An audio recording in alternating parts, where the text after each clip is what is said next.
So today we'll study clause. So what is clause?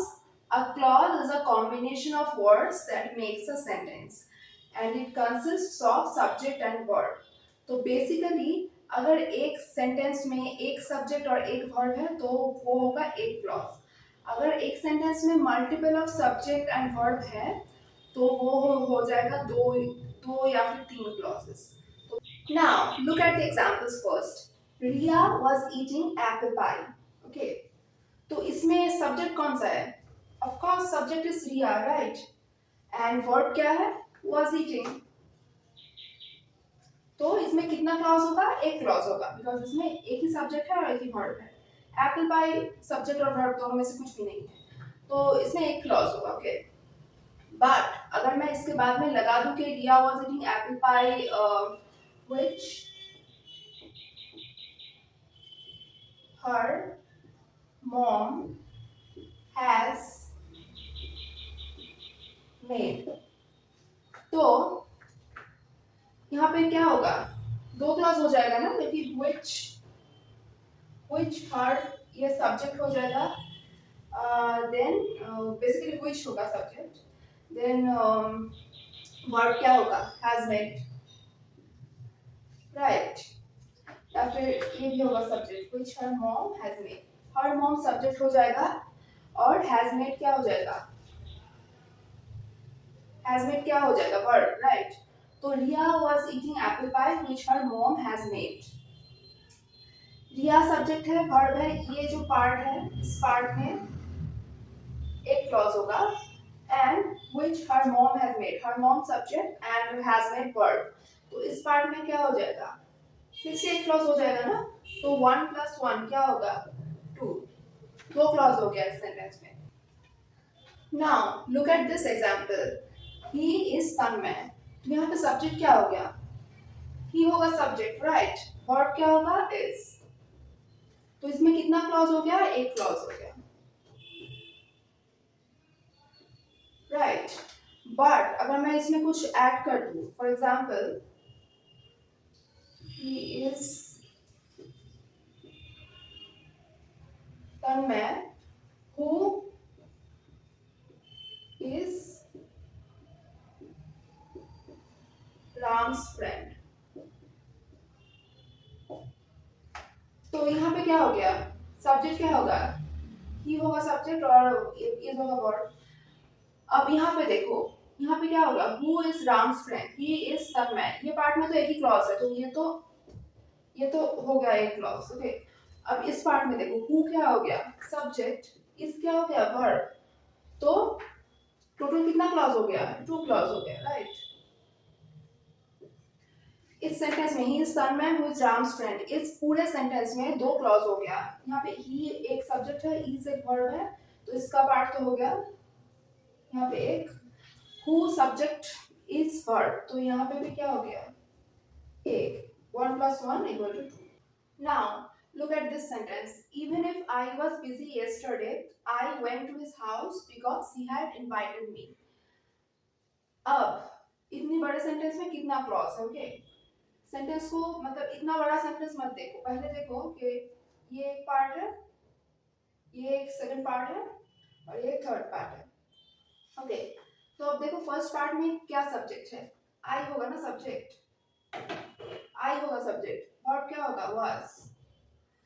इस वाले sentence में क्या होगा? Subject I again. वर्ब क्या होगा? वेंट. एंड और कुछ है? नहीं है. बिकॉज दिस पार्ट में he would be the subject and had would be verb. तो कितना क्लॉज हो गया टोटल?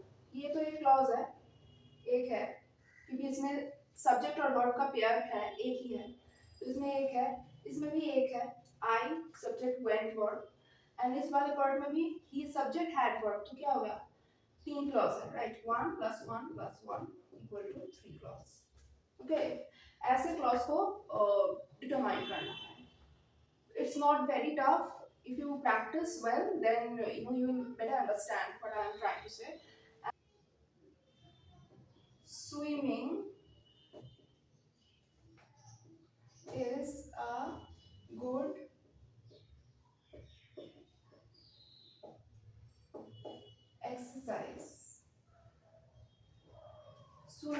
Good exercise, right. अच्छा पहले बोलो तो स्विमिंग क्या है? स्विमिंग जो है वो क्या है? नाउन है, वर्ब है, प्रोनाउन है, क्या है? स्विमिंग एक्चुअली, अच्छा स्विम क्या है? स्विम क्या है? वर्ब है, राइट। उसके साथ आईएनजी लग गया है। अब वर्ब के साथ अगर आईएनजी लगे तो क्या होता है? वो जेरंड होता है, राइट।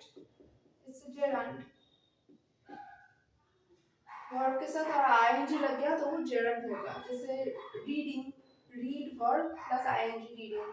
स्मोकिंग, ऐसे बहुत सारे एग्जांपल्स हैं। ओके, तो ये वर्ब प्लस आईएनजी जेरंड होगा, बट इस सेंटेंस में सब्जेक्ट की तरह ट्रीट होगा। तो ये सब्जेक्ट है, इज क्या है? वर्ब। तो इसमें कितना क्लॉज है? एक ही क्लॉज है, क्योंकि और तो कुछ नहीं है ना, सब्जेक्ट वर्ब वर्ब, तो इसमें एक क्लॉज है।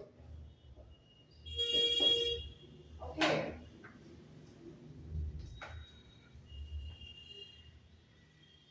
clause are of basically clause are of two types. Okay, main clause and subordinate clause. Main clause जिसको हम independent clause भी बोलते हैं, और subordinate clause को हम dependent clause बोलते हैं. For example, like I said that Ria was eating apple pie, तो ये हो गया main clause, क्योंकि ये independent clause है, किसी सेंटेंस के किसी भी पार्ट के ऊपर डिपेंडेंट नहीं है। ये कंप्लीट सेंटेंस भी हो सकता है। इसका एक मीनिंग है कि रिया एप्पल पाई खा रही थी। सबऑर्डिनेट क्लॉज और डिपेंडेंट क्लॉज क्या है? डिपेंडेंट है, नाम से पता चल रहा है ये एक डिपेंडेंट है, मेन क्लॉज के ऊपर डिपेंडेंट है। जैसे अगर मैं बोलूं कि Riya was eating apple pie which her mom has made, तो which her mom has made किसी सेंटेंस का शुरुआत हम ऐसे नहीं कर सकते कि which her mom has made, तो कोई मीनिंग नहीं बनता है। तो उस सेंटेंस को लिखने के लिए हमें पहला वाला सेंटेंस को लिखना ही पड़ेगा। तो ये डिपेंडेंट है फर्स्ट पार्ट के ऊपर, मेन क्लॉज के ऊपर। तो ये हो गया मेन क्लॉज और सबऑर्डिनेट क्लॉज का डिफरेंस। अब सबऑर्डिनेट क्लॉज जो है वो भी टू टाइप का है, थ्री टाइप का है, सॉरी। जैसे कि फर्स्ट क्या हो गया? Noun clause. Second adjective clause.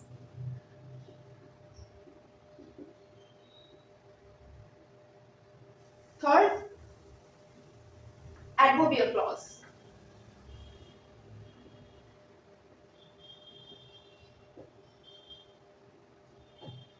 तो ये है क्लॉज का classification. Now look at the first example. Okay, Ria was eating apple pie which her mom has made. यहाँ पे Ria है subject, was eating है verb, her mom है subject और has made है verb. Okay, अब मुझे बोलो कि Ria was eating apple pie.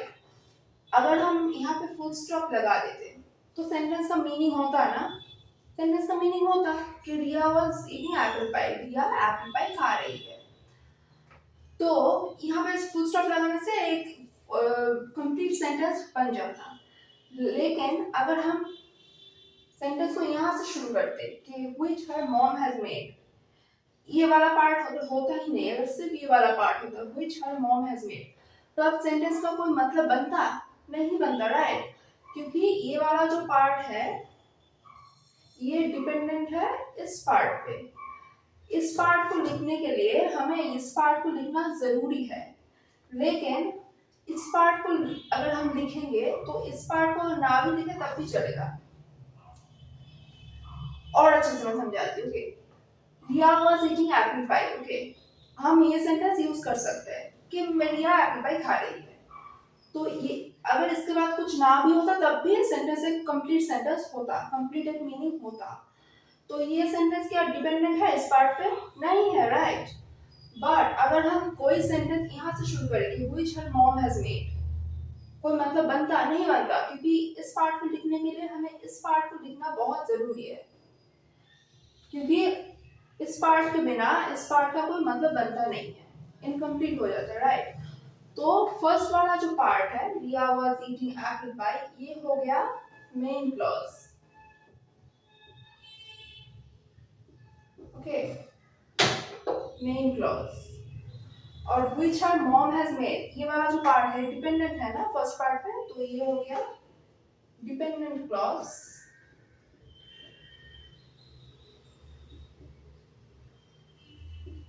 या फिर दूसरा क्या नाम है? Subordinate clause.